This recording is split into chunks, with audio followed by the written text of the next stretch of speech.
All right, Jules, we're not done. We have more quick hits. Rafinha scores a great goal, but Vinicius Jr. misses a penalty. And Brazil are held to a 1-1 draw against Venezuela, who go down to 10 men with a garbage time red card. Jules, it's 4 defeats in 11 for the Seleção. They were even outshot in this game. Yeah, it's not good. It's not good at all. It might be even 3. But it's just, I think the Rival Jr. struggling to find the right formula. They're struggling to find form. I think he's trying a lot of players. Maybe some of them not ready yet for this level. And Venezuela, they're a solid physical team that defend well.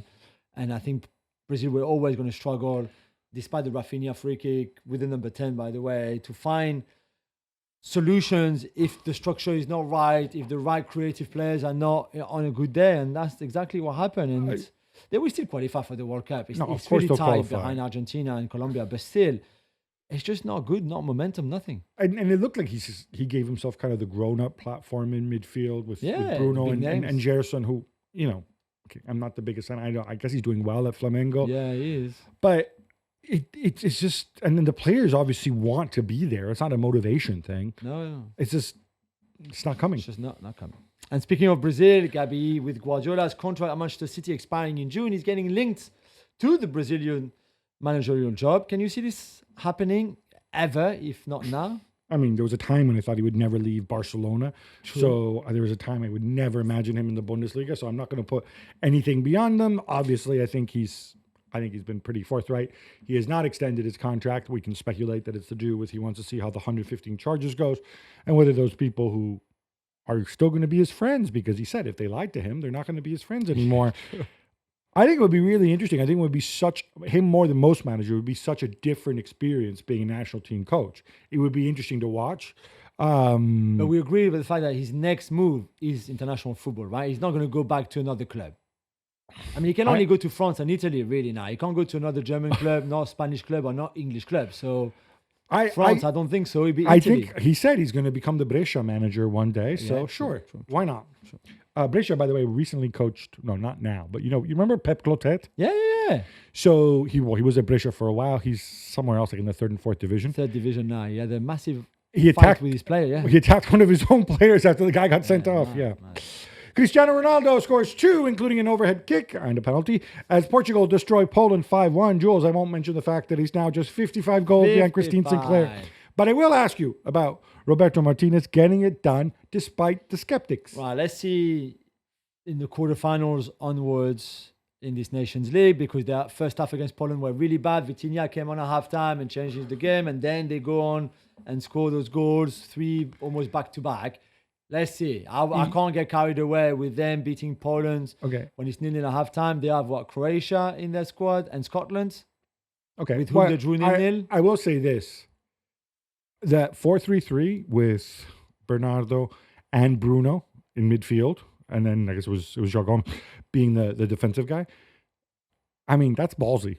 And it's not a surprise that after Vitinha came on, it became a little bit more coherent. Yeah.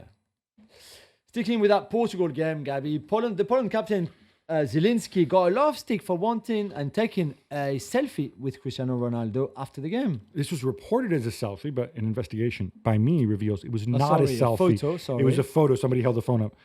He got killed. It's usual sort of ex-pros. Well, back in my day, Jacek Bak, who, of course, was a former Poland defender, criticizing him. Dude, just leave it. It wouldn't have changed the fact that Poland were poor and they gave up 5 goals. Yeah. It's Cristiano Ronaldo. It's not like you're taking a photograph with a devil. It's not like you mailed it in during the game. Just live with it. Norway are promoted into the top flight with a 5-0 win over Kazakhstan. Erling Haaland gets a hat trick. The only living in Sorloth in captivity also scores. But I was impressed by Mr. Antonio Nusa. Yeah, he scored 2 goals.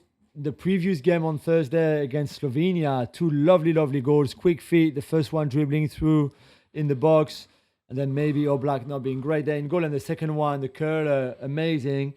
I'm glad because we've seen him a lot at Leipzig, and it's still a little bit difficult for him to get proper impact, even with Xavi Simons' absence. So this will give you a lot of confidence and a boost.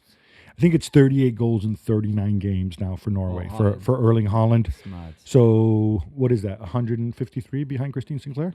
Yeah, something like that.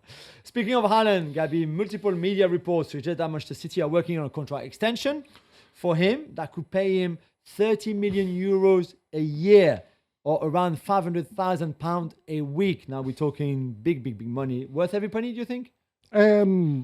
Yeah, but of course, I think this is just, he's got a contract through 2027. Yeah. There is no reason whatsoever for him to sign a contract extension. You want to get it out there. Maybe if you're his agent, you want to kind of say like, all right, this is kind of the baseline price. And then we can talk bonuses. Like I think many other people at City, he's going to wait and see what happens with 115 charges. And even if they're cleared of that, what happens with Pep Guardiola? Because staying at City with Pep is one thing. You got to see who the new manager is. You got to see the direction that's coming in. So I don't expect him to be in a rush to sign a new deal at all. Neymar, here we go. Those links with a possible return home and getting out of Al Hilal, they intensify. Although then again, we also heard from his agent or his intermediary saying different things. It's a typical story where in Santos, they get very excited to the thought of maybe getting Neymar back, where he obviously started his career. We know that for that to happen, he needs to terminate his contract with Al Hilal, where he's under contract until June 2025. But the Santos president and everybody at Santos saying like, we're talking, it's all in place in case he can be a free agent and out of contract. Maybe this could happen, etc., etc. And on the Neymar camp, they try to get nobody too excited and saying, Pini Zahavi, who you mentioned has worked with the Neymar family forever, came out today and said, well, he's still at Al Hilal, he's very happy there, he's got a contract, basically in terms of fulfilling that contract, and then we will see. So two sides of the story, but hey, I guess Santos fans can still keep on dreaming. They can dream, and I think it's pretty obvious Neymar effectively controls his future here because he's not registered for the squad. If Al Hilal want to let him go, save themselves money, they can do that. Yeah, absolutely. And we'll see where this goes. But it was funny to see the Palmeiras president effectively trolling them, saying like, no. Palmeiras, of course, and Santos, rivals from Sao Paulo. Not their biggest rivals. That would be Corinthians, I think. But coming out and saying, "Oh no, don't worry. He's going to Santos." Rodrigo Bentancur, as we mentioned on Thursday show, Gabby has had his suspension confirmed for 7 games and a hefty fine for his derogatory comments on his teammates Heung-min Son. Yeah, and of course we talked about what happened. We also talked about how he apologized, how Son let him off. I think these things are taken very, very seriously. I think you have to ask about what the purpose is of a ban. Is it to teach somebody a lesson? Is it to show that, there's no room for this? Is it to create a deterrent? Do 7 games do this, but not, say, 3 games? I think when you've had your full apology and you get this, and the person who you attack, but again, you could also say he's attacking everybody. Yeah. So I don't know. It seems to me, personally, I think it's, what I care about is rehabilitation and sending a message. I don't see how 7 games does that more than 3 games. It just becomes kind of an arbitrary number. Yeah, I agree. Mauricio Pochettino's U.S. men's national team beat Jamaica 1-0 in their Nations League first leg. Christian Pulisic set up Ricardo Pepi for the only goal early on, too. The second leg kicks off in a few hours. But more in general, how important is it for Poch to actually do something in the CONCACAF Nations League? Yeah, I know. I think it's important. This was a proper fight, which we expected, to be fair. It was never going to be easy. And I think the way that the US were disciplined and well organized and created that chance, find that goal was very important. Could they have done better? Of course, I think they could have done better football-wise, collectively, as a team. But I thought that was an encouraging win. Let's see if they can finish the job in the second leg. I would not put it past them that they might struggle in that second leg at home against Jamaica. Yeah.